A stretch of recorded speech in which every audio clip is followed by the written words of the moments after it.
guys, we're back, and what I want to try in this video is to see if this remote, which is actually for the other drone, will somehow pair to my Proto XPV hubsan drone, and we'll see if it works. It may work. Oh, whoa. Okay, that's interesting. When I did that, I did not require the same thing. Like this one, when it's on, you need to go up and down to pair it.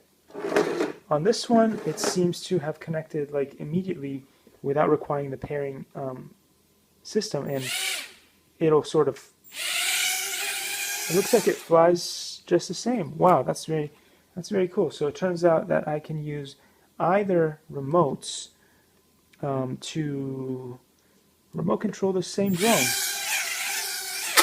And yeah, so that's something interesting that I had no idea would happen, but yeah, looks like the Proto drone works with both remotes equally well. So yeah, thanks for watching, guys. I'll see you in the next one.